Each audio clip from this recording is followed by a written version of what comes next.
They forgot that before I became a grandfather, I spent 23 years as a state trooper. I know how to read people. I know when someone is lying. And I know when a child is being treated like a burden instead of a blessing.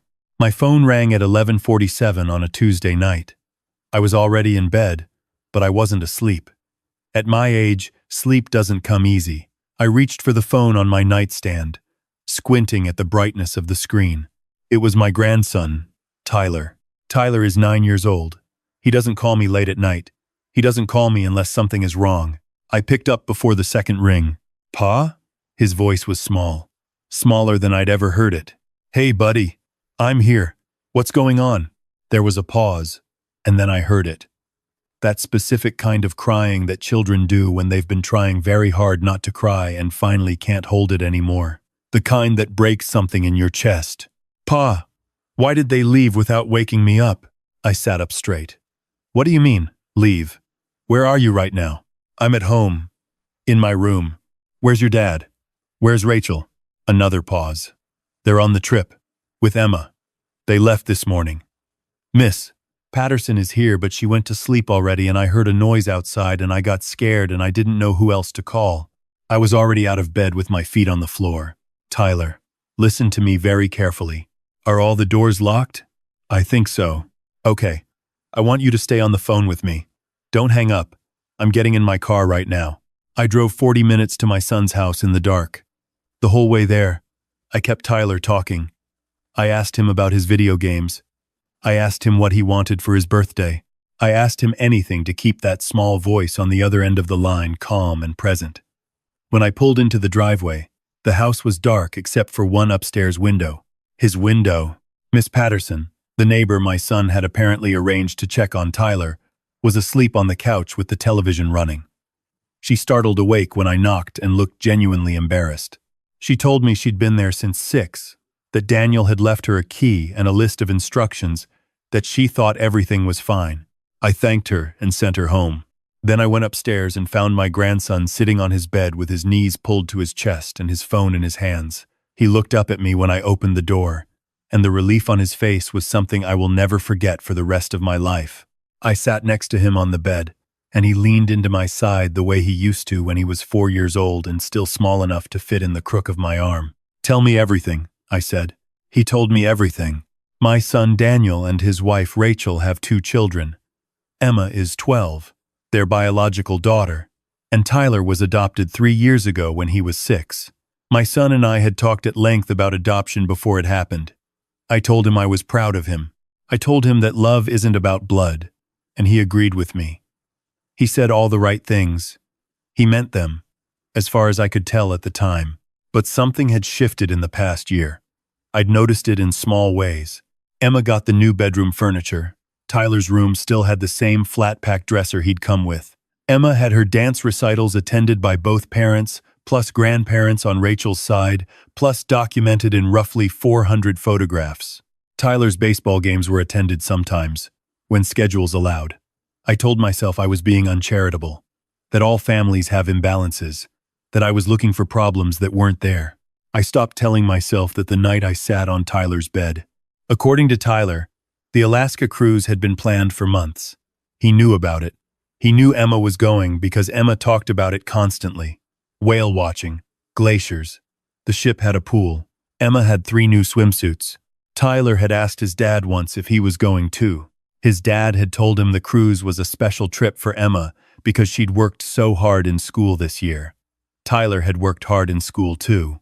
He'd made honor roll for the first time in his life, and he'd told me about it over the phone with a pride in his voice that made me want to drive over and put that report card in a frame. He hadn't mentioned it to his dad, or if he had, his dad hadn't brought it up again. They left on a Tuesday morning. Tyler woke up at 7 and the house was empty. No note, no phone call, a key on the kitchen counter, and Miss Patterson's number written on a piece of paper next to a box of cereal and 2 cans of soup. I sat there for a long time after he finished telling me. I kept my voice level the way I'd been trained to do in situations that made my blood pressure want to do things that weren't good for anyone. "How long is the trip?" I asked. 12 days. 12 days. My 9-year-old grandson had been left in a house, alone, with a neighbor he barely knew for 12 days, while his father and stepmother took his sister on a trip that cost more money than most people spend on a used car. I stayed that night. I slept on the couch, and in the morning I made Tyler eggs and toast and we watched cartoons together before I took him to school. On the way there, he asked me if I was going to call his dad. I told him I was going to handle it. He asked me if that meant his dad was going to be mad at him. "Your dad isn't going to be mad at anyone except maybe me," I said. "And that's fine. I've had bigger men than your dad be mad at me." Tyler almost smiled. That almost smile cost me something, and I spent the rest of the drive thinking about what I was going to do next. I'm 64 years old. I retired from the state police 8 years ago after a knee surgery that made long shifts difficult and paperwork feel like slow torture. I have a pension, a modest savings account, and enough property to keep myself occupied. I also have, as my late wife used to say, a particular inability to let things go when they aren't right. She said it like it was a flaw. I always thought it was more of a feature. I called Daniel from the school parking lot. He picked up on the fourth ring, and I could hear the sound of water in the background. Wind, maybe. They were somewhere scenic and beautiful while his son sat in a second-grade classroom and wondered what he'd done wrong. "Dad." His voice had the particular warmth it always gets when he's been away and feels guilty about it. "How are you? Everything okay?" "I'm in front of Tyler's school," I said. "I've been here since last night." Silence. "I got a call at 11:47, I continued. "Tyler was alone in the house, scared, and the neighbor you left him with was asleep on the couch. Miss Patterson was supposed to." "Daniel." I used the voice I used for 23 years when I needed someone to stop talking and start listening. "I'm not interested in what Miss Patterson was supposed to do.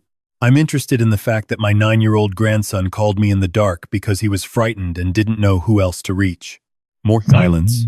"Then, Dad, this trip was planned a long time ago." Tyler understood. What did he understand? That Emma gets a 12-day cruise and he gets a box of cereal and a neighbor's phone number? It's more complicated than that. His voice shifted into something careful and defensive. "Rachel and I needed some time with Emma. She's been going through some things. The adolescent years are hard, and we felt like she needed—" "Tyler is 9, I said. "He doesn't need you to explain adolescent development to me. He needs his father to not leave him in an empty house." I heard Rachel's voice in the background, low and questioning, and then Daniel's hand covered the phone for a moment. When he came back, his tone had changed. "Dad, Tyler is fine. He has everything he needs. We made arrangements." "I think you're overreacting." I had been a state trooper for 23 years. I had worked child welfare cases. I had knocked on doors in the middle of the night and written reports that changed the trajectory of families. I knew the phrase "you're overreacting," and I knew exactly what it meant when a parent said it in that particular tone of voice. "Come home," I said. "Come home now, or I'm going to start making some phone calls of my own." He hung up. I sat in that parking lot for 20 minutes. And then I drove to a place I knew well, the county courthouse, where I had more than a few friends from my years on the force. I wasn't going to do anything rash. I was going to gather information. I was going to understand exactly what my options were before I made another move. That's what 23 years as a trooper teaches you. You don't act until you know what you're dealing with. Over the next 2 days, I took Tyler home with me. I called his school and told them his father was traveling and I was his grandfather and emergency contact. They confirmed I was on the emergency contact list. Daniel had at least done that much. At my house, Tyler ate full meals and slept without being afraid of noises. He helped me in the garden in the afternoon and asked me questions about the vegetables I was growing. He was a curious kid, bright in the way that quiet children often are, observant, careful, always watching the edges of a room before he settled into the middle of it. I thought about what his early years must have been like before my son brought him home, and I felt the old familiar anger that I'd learned to keep in a locked room inside my chest. On the second night, he asked me if I could come to his baseball game on Saturday. I told him I wouldn't miss it. Then he said, very quietly, the way children say things they've been holding for a long time, "Emma always has a lot of people at her stuff. Grandma Rachel and Grandpa Steve and all of them. My games just have Dad sometimes. And sometimes not even that." I didn't say anything right away. I put my hand on the top of his head the way I used to do with my own kids when they were small. "You've got me," I said. And I don't miss games.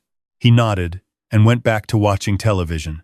And I went to the kitchen and stood at the sink for a while, doing nothing except breathing. Daniel called that evening. He'd apparently been talking to Rachel and had decided on a new strategy, which was to be conciliatory without actually apologizing or changing anything. Dad, look, I hear what you're saying. I do. But we're coming back in 10 days. And when we get home, we can all sit down and talk about— I've already spoken to someone at the county, I said. Quiet. Leaving a 9-year-old in the care of a neighbor who was asleep on the couch at midnight constitutes inadequate supervision under the state's child welfare guidelines. I want you to know that I know that. And I want you to know that I kept a very detailed record of the night I found Tyler alone, including photographs of the house, the note you left him, and the soup cans on the counter. You photographed my house? I photographed the evidence that my grandson was left without appropriate care. I also spoke to Tyler's school about his attendance record, his behavior, and any concerns his teachers may have had. Would you like to know what they told me? Daniel's voice went flat. This is unbelievable. You're treating me like a criminal. I'm treating you like a parent who needs to understand the seriousness of what happened. You took your daughter on a 12-day, $22,000 vacation. I'd found the credit card statement on the desk in Daniel's home office, visible in plain sight when I'd gone to get Tyler's overnight bag. I wasn't proud of looking, but I wasn't not proud of it either. And you left your son with a neighbor and a box of cereal. Whether you meant for it to feel the way it felt to him, that's what happened. How do you know how much the trip cost? Daniel, come home. This time I was the one who ended the call. I want to be clear about something. I love my son. I have loved him since the moment I first held him in the delivery room and thought, as every new father does, that I would do anything in the world to protect this small person. I had not always done a perfect job of it. I made mistakes when he was growing up. I worked too much. I missed some things. I had my own flaws that I passed down in ways I didn't intend. I was not a perfect father, and I knew that. But there is a difference between imperfect love and conditional love. And what I was watching happen to Tyler felt more and more like something in the conditional category. Rachel had always been polite to me. She sent Christmas cards and remembered my birthday and brought a casserole when I had my knee surgery. She was pleasant in the way that people are pleasant when they are performing pleasantness rather than feeling it. I had never been able to put my finger on exactly what bothered me about her. I thought perhaps I was being an overprotective father-in-law, the kind that drives a perfectly good marriage sideways. But Tyler's teachers told me something that stayed with me. When I went to the school to speak with his homeroom teacher, a woman with reading glasses and the particular energy of someone who has been doing her job long enough to recognize patterns, she told me that Tyler had a tendency to deflect attention from himself in the classroom, that he would do excellent work and then quietly turn it in without looking up to see if anyone had noticed, that he once won a creative writing award and seemed almost alarmed by the applause. Do you know if he gets much positive reinforcement at home? She asked me. I told her I was working on understanding the full picture. She gave me a look over the top of those reading glasses that said she understood more than she was permitted to say in a professional context. On the 6th day of Daniel's trip, I received a text from Rachel. Not a call, a text. It said that she and Daniel had discussed things and felt it would be best if Tyler stayed with me for the remainder of the trip since you've already disrupted the arrangements. She added a smiley face at the end, which I found extraordinary. I showed the text to my attorney, a woman I'd known since she was a prosecutor and I was the trooper who brought her cases. She read it twice and told me to screenshot it and save it. They just put in writing that they consider leaving their child with you to be you disrupting their vacation, she said. That's going to be a useful document. I had not yet decided how far I intended to take this. I want to be honest about that. Part of me, the part that still loved my son despite everything, wanted to believe that this was a mistake, a failure of judgment that could be corrected with a serious conversation and some real accountability. I wanted to believe that Daniel would come home, look at Tyler's face, and feel what he should have felt all along. But I also knew what I'd seen in 23 years of knocking on doors and writing reports. I knew that what looks like a single incident is usually a pattern that has been developing for a long time. And I knew that children who grow up being treated as lesser than don't usually announce that they're being harmed. They get quieter. They shrink. They learn to expect less. Tyler had already learned to expect less. I could see it in the way he set the table for dinner, automatically putting out one fewer plate until I reminded him he was eating too. I could see it in the way he thanked me for small things, extravagantly, the way children do when they're not sure how long the kindness will last. That's when I made my decision. I called my attorney back and told her I wanted to file for temporary guardianship while Daniel and Rachel were still out of the country. She was quiet for a moment. "That's a significant step," she said. "I know. Are you prepared for what that does to your relationship with your son?" I thought about Tyler setting one plate at the table. "I'm prepared to do what needs to be done," I said. The filing happened on a Thursday morning. By Friday afternoon, Daniel knew. He called me 17 times between 2 and 5 p.m. I let the calls go to voicemail because I was at Tyler's baseball game, sitting in the third row of the bleachers behind home plate, watching my grandson take 2 strikes and then connect with a fastball that sent the ball over the left fielder's head for a stand-up double. He looked up into the stands afterward, the way kids do when they do something good, looking for the face they want to see it. He found mine. I stood up and clapped. He grinned wide and unself-conscious, the kind of grin children produce when they haven't yet learned to be cautious about joy. That grin was worth every one of those 17 missed calls. Daniel and Rachel cut the trip short by 4 days. I knew they would. I'd counted on it. They came to my house on a Sunday afternoon, and I want to say the moment they walked in and saw Tyler, something shifted in my son's face, something real, something that had been covered up by distance and guilt, and the particular talent parents have for not seeing what they don't want to see. I want to say he crossed the room and held his son, and that Tyler let him. Tyler was polite. He said hello. He stood a little behind my left shoulder, close enough that I could feel him there, and he answered his father's questions in short, careful sentences. Yes, he was fine. Yes, Pa had been taking care of him. Yes, the game was fun. He did not offer the grin he'd given me at the ballpark. Rachel stood near the door and said very little. She looked at me with an expression that mixed resentment with something else, something closer to recognition. Like she'd known this reckoning was eventually coming and had simply hoped it would wait longer. My son and I spoke privately in the kitchen while Tyler watched television in the other room. Daniel started with anger controlled, adult anger, the kind that wears the costume of reason. He told me I had overstepped. He told me I had involved legal systems in a family matter and that the consequences of that decision would affect relationships for years. I let him talk. I'd let a lot of men talk themselves out over the years. When he was done, I said, "Do you remember what you told me when you were first talking about adopting Tyler?" He looked at his hands. "You told me that once he was your son the same as any child you'd ever have. You said love doesn't divide, it multiplies." I remember the exact words because I wrote them down. Silence. "I'm not your enemy, Daniel. I'm the person who picked up the phone at midnight when your son was scared and alone. I need you to think about who that makes me and who that makes you. And then I need you to decide what kind of father you want to be for the rest of his childhood. Because he still has a lot of childhood left. You can still do this right." My son sat in my kitchen for a long time after that. He didn't say much, but he didn't argue anymore either. And I've been doing this long enough to know that sometimes the absence of argument is where real change begins. The guardianship petition was heard 6 weeks later. My attorney had done her homework. We had the text from Rachel. We had Tyler's teacher's observations, documented properly. We had the photographs from the night I found the house empty. We had a child psychologist who had spent 4 sessions with Tyler and had some things to say about the patterns she observed. Daniel had his own attorney, naturally. Rachel sat beside him in a blue blazer and looked at the judge with the expression of a person who has decided that composure is the same as innocence. The judge was a woman in her 50s, who I'd seen in the courthouse hallways a handful of times over the years, and she had the kind of face that has heard everything and is not easily impressed by the performance of normalcy. She read through the documentation quietly.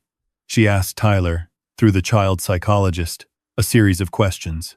She reviewed the financial records of the cruise, which, once subpoenaed, showed a bill of $22,460 for 3 passengers. She reviewed Tyler's school records, his counselor's notes, and a journal entry that Tyler had written in class 3 months earlier. the one his teacher had quietly flagged and preserved, in which he wrote that his favorite place in the world was his pa's house because there is always enough food and nobody forgets I'm there. That journal entry was the last thing the judge read before she looked up. She awarded me temporary guardianship pending a formal family evaluation. She ordered both Daniel and Rachel to complete parenting courses. She ordered family counseling, with Tyler's participation to be structured in a way that protected him from pressure. She looked at my son over the top of the paperwork and said something that I have thought about every day since. She said, "Adoption is not a transaction. It is a covenant. You made a covenant with this child when you brought him into your family. The court is here to remind you of that." Daniel wept on the courthouse steps. "I'm not telling you that to diminish him. I'm telling you because it matters. Because I am his father, and I know the difference between the tears of a man who is embarrassed and the tears of a man who understands something for the first time. These were the second kind. I stood next to him and put my hand on his back and didn't say anything, because there was nothing useful left to say." Rachel said nothing at all. She walked to the parking garage alone. "Tyler has been with me for 4 months now. He is thriving, that's the word his teacher used in the most recent evaluation. Thriving. He made honor roll again, and this time I framed the report card myself and put it on the wall in the hallway where he sees it every morning when he comes down for breakfast. He has a dog now, a rescue mutt named Captain who sleeps at the foot of his bed and takes him on adventures in the backyard. He comes to me with questions about everything, homework, bugs, why the sky is a different shade of blue on some days than others. He is the kind of child who, given half a chance, is luminous. Daniel has been attending the parenting courses. He calls Tyler twice a week at set times, and Tyler takes the calls in his room. I don't listen, but I watch his face when he comes back out afterward. It's slowly, incrementally, becoming less guarded. That's progress. It's slow progress, and it may not be enough. And there is still a long road ahead for both of them. But it's there. Rachel moved out of the family home 3 weeks after the hearing. I don't know the details and I haven't asked.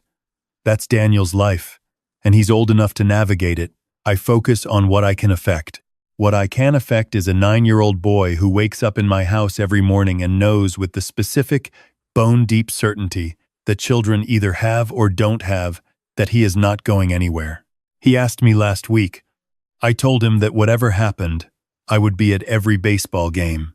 I would be at every school play and every honor roll ceremony and every moment that required someone to stand up and clap. He thought about that for a while. "Okay," he said finally, and recast his line. "I've been a lot of things in my life. A trooper, a father, a widower, an old man with a garden and a pension, and too much quiet in the evenings.